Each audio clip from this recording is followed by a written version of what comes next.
was never so sure that many people are familiar with my career. I didn't expect that.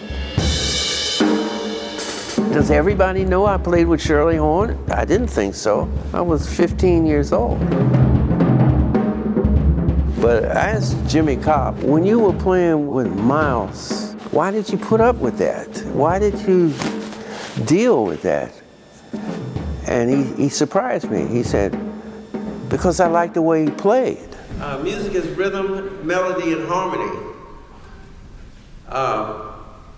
All three things produce euphoria.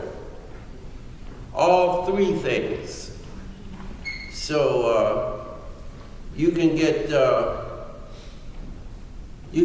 addicted to any one of those things.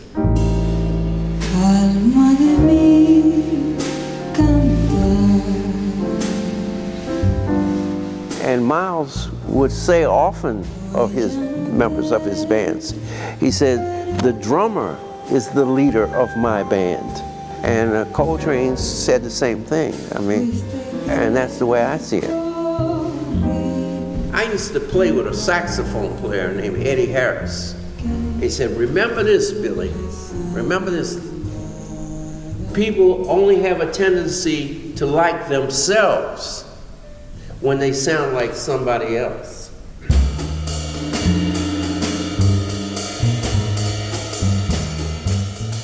You know, if you study European music, you've got to study 500, maybe even 700 years of music. So when you do that, of course it's going to be academic, more academic.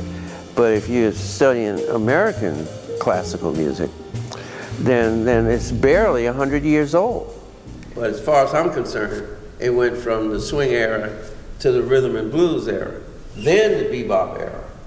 But just as you go at the bebop era, you go to the Afro-Caribbean era.